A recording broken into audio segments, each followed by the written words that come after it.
That's it's very flattering.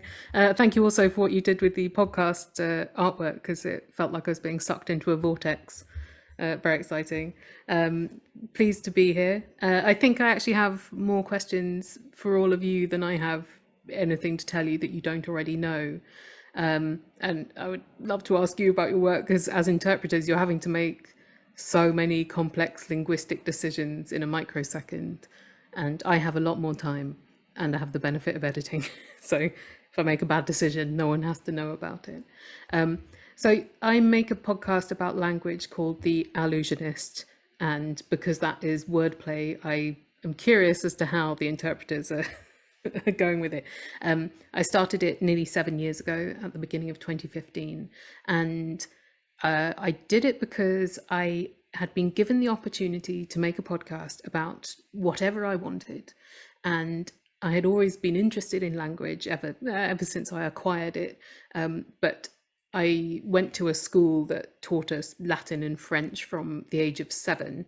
And although English has always been my primary language, I have never been taught about how it works. So I was deducing all this stuff about English from being taught other languages and thinking, oh, this Latin word sounds like this word I already know in English.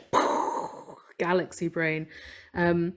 So even though I went on to study English at university, I feel like my real education started with the podcast a lot later than that. And this does make me wonder, what was I doing during 17 years of formal education? I wasn't being taught anything about human behavior, which I think is a pretty important aspect of language. But there were little stirrings happening in my brain, even though it took a long time to realize. So, for instance, in 1999, I was aged 18 and I was in Florence learning Italian. And I had studied some other languages before, French and Latin, also ancient Greek and Russian. So I was familiar with the concept of grammatical gender. I had just never thought about it much, aside from it being very inconvenient to have to remember whether inanimate household objects were masculine or feminine. I think that takes up brain space for no good reason. My brain space is very limited and I need to spend it on other things. So I don't know why I'd never had this thought before I was in class in Florence and the teacher was saying that in Italian, if you're talking about a group of people that is men, then you use masculine adjectives. If you have a group of women, then you use feminine ones. So I asked the teacher, well, what do you do if the group has men and women in it? And she said, well, the group would be grammatically masculine then. And I said, oh, all right. What about if the group had 200 women and just one man? And she said, well, it would still be grammatically masculine. And I thought that was unfair.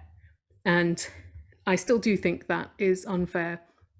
I've spent a lot more time thinking about that kind of stuff now. Before I started The Illusionist, I thought, well, there's so much language to talk about that I will never run out of things to say on the podcast. And the English language is such an untidy, idiosyncratic one with so many stories in it that it'll be fun, right? Fun. Now I've been making the podcast for nearly 7 years, and I can say that it's not fun. It is fun, but the more you know about language, the more of a nightmare it is. Especially English, I think, because English is what we call a problematic fave. So now all I can see is all the problems it has caused and continues to cause. For instance, the story of English as a global language is the story of colonization and oppression, and a lot of people hate it when I mention that in the podcast. They'll say, well, I came to hear you talk about language and stop putting politics into language. Hey, it wasn't me who put politics into language. That has been happening since, I don't know, since humans started grunting. Probably I wasn't there. But there are so many power structures encoded in language. And one obvious one is patriarchy. English is a less gendered language than many languages. Much of the grammatical gender disappeared more than 1,000 years ago, but not all gender left the language. And just what like I'd learned in that Italian class, the defaults tend to be masculine and never feminine. Um, so the word man for people, he as a pronoun when you're referring to a non-specific person, although I do think that is decreasing. First names that were originally only given to male babies become names for female babies, but that doesn't happen the other way round. I've never met a male Helen, for instance. Job titles as well, like fireman, postman, snowman. Well, okay, snowman is not a job, but if you are building a humanoid shape out of snow, what are you referring to it as? I think there have been some shifts with these terms, like people say firefighter instead of fireman, and flight attendant rather than air hostess. Because of course some jobs are feminized. There are still biases where people presume a doctor is a man and a nurse is a woman. Of course, any gender can do those jobs. But when a man is a nurse, people will often specify male nurse. So I think a lot of people want to think that language is neutral, and it isn't, because humans invented language and humans are not prone to being neutral. I don't think language defaulting to male is neutral. I don't think the presumption of femininity in some things is neutral either, especially as femininity is usually perceived implicitly or explicitly as a disadvantage. The word girl used to mean a child of any gender, but then a few hundred years ago, it became specifically a female child. And I can't imagine that word making the same journey the other way around, because the words that are perceived as neutral always started as male, particularly words which denote people. English is the only language that I'm able to speak well enough to know its informal terms.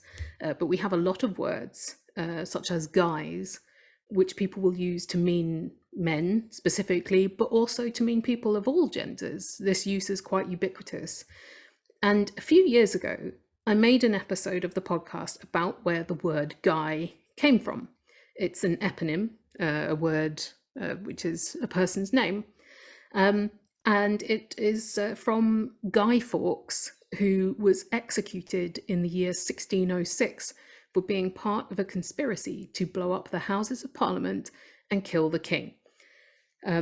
And at the time of making this episode, what made me uncomfortable about using the word guy was that it commemorates this historical person who is a very complicated figure, depending on your interpretation of events and how they have been recorded. Because of course there is politics in the way history is recorded as well. So depending on your angle, Guy Fawkes was a terrorist. He was an insignificant person in the plot, but was blamed for a lot of it. He was a Catholic at a time that Catholics were oppressed in England, and he was fighting against that oppression. Some of that is definitely true, but it's complicated. Like I said, there is a lot encoded in this one little word. So it just feels too heavy to me to say guy lightly. But aside from all of that, I had heard from a couple of people a while before saying it bothered them to be referred to as guys because they were not male. And at the time, I didn't have strong opinions about it. But while I was working on the episode about the history of the word guy, I thought more and more about this. And by the time the episode was finished, I felt really, really angry and really annoyed. And now I kind of hate it. There's a pattern here, isn't there? I'm not bothered about a word, and then I start thinking about it, and then I become angry, and I stay angry forever. So maybe the problem is thinking. Maybe I just shouldn't do that. But I don't want to be the language police. I don't want to tell people that they can't say guys anymore. I just want them to think about what it means to say it. What is really going on within the words that we use every day? Do they exclude anybody? Do they favor some people more than others? And if so, are those the people that you want to have an advantage? Is that what you intend? This very week, there was all this shit online about an article published by the Toronto Star with the headline, "You can't say women anymore," which is a bad faith interpretation of some medical organizations altering language so it's more gender inclusive. such as in addition to saying pregnant women, they will say pregnant people. They'll say chest feeding as well as breastfeeding. They'll say parent and baby unit instead of mother and baby unit. But this has allowed certain people to seize this idea as something that hates women. There have been movements against the word woman in the past, like in the 1970s and 80s.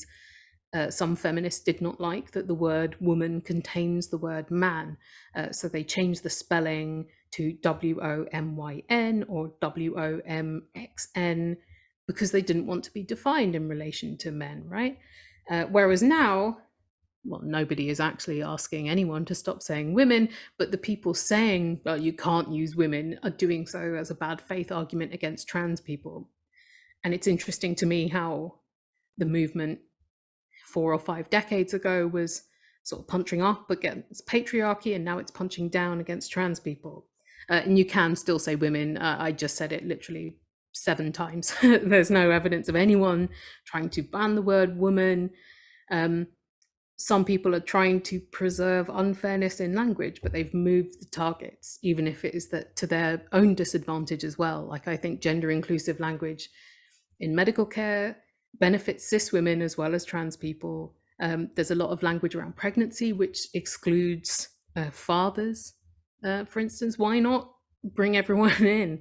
And we really haven't forcibly got rid of a lot of words from English. In fact, we haven't done that so much that the language has several hundred thousand words in it. A lot of them mean the same as other words, so they're not really necessary, but we keep them anyway. It's like the more words, the merrier. We're adding words all the time.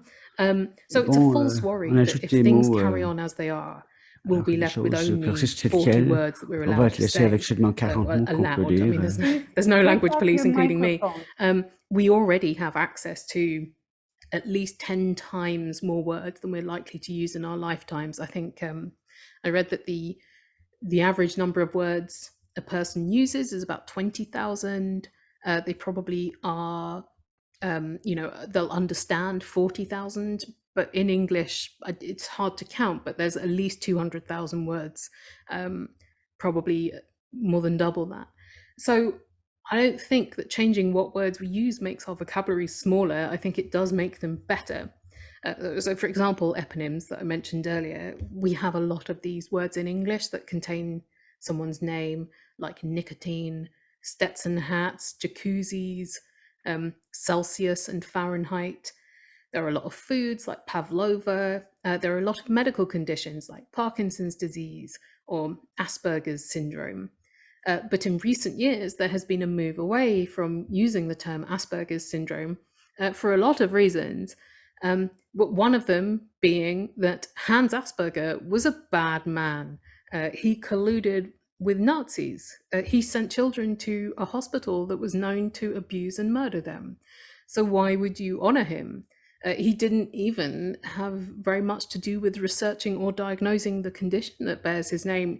Even he didn't know why someone decades later chose to name it after him. But the English language is full of monuments to people who suck. And changing these words, it's the same argument about statues and monuments. And if you want to alter them or take them down, people are always very indignant saying, you're erasing history. But you're not. History has already been editorialized or erased because other people have not been preserved or honored in the same way that a disproportionate amount of white men, cisgender white men, have been. The point of all of this is not erasure, but trying to make things more shared and not making more allowances and indulgences for bad white men than for anyone else. I think positive change is happening, and some of it is from surprising sources. Marylebone Cricket Club in London is the authority on the game of cricket. They determine the rules of the game and around the game. It is not a particularly modern or progressive organisation. It doesn't need to be. It is mostly cisgender white men, some of whom are 200 years old. But last month, the Marylebone Cricket Club decreed that from now on, the word batsman will be replaced by batter, because people who play cricket aren't just men. Increasingly, people who aren't men are playing cricket. Cricket already had the word bowler, not bowlman, so batter fits this pattern. And I'm sure people will be complaining, oh, it's not tradition, but you know what tradition is? It's an excuse not to change for the better. Tradition has the same origins as the word treason. Um, when I was born, the word internet didn't exist yet, but we got used to that. We get used to new things all the time. You know what was tradition? Having a life expectancy of 40, or surgery without anesthesia, or marrying your cousin. Does anyone want to go back to traditional dentistry? I don't. Shut up about tradition as an excuse. Um, Iceland, a couple of years ago, changed a long tradition. They have strict laws about names, and last names are formed from the patronymic system. So your last name is your father's name, very occasionally your mother's name, and then the suffix son if you're male, or dotir if you're female. Occasionally, so those were your only options. But what if you're not male or female, so you don't want to use son or daughter in your name? As of 2019, you can now use the suffix bur, which means child, which I think is a great choice because it's a word people already know. It was there all along. It works just as well as son or dotir. So why not? And let's not forget, language is all made up. It wasn't delivered to us fully formed by some higher authority. Humans made it all up. Some of it was made up a long time ago, some very recently, and some of it works well and some of it doesn't. And we're all dealing with that constantly. There's all this complex stuff happening in our brains, even more of it happening in your brains as interpreters. I always find it very interesting to talk with translators because of all the decisions that you have to make. Last year, I made an episode where I interviewed 3 translators who had been working on translating the phrase Black Lives Matter into Yiddish, because the Yiddish word for black was a slur. And one of them is African American, and he wanted to be able to talk about this movement that was very important to him without using this word that had been used against him. And they found a way, and they found a way that was really beautiful and fit in with some pre-existing Yiddish idioms as well. It was like it had already been there without using a slur. So I found it really fascinating how translation can flag these things up, these problems, a lot of problems with gender, because sometimes you, translating, have to wrestle with linguistic problems to which there may be no solution, and you have to find one, and quickly. So all of you are already having to do things which have never been done before and find the future of language. And I just hope the rest of us choose to come with you. Thank you.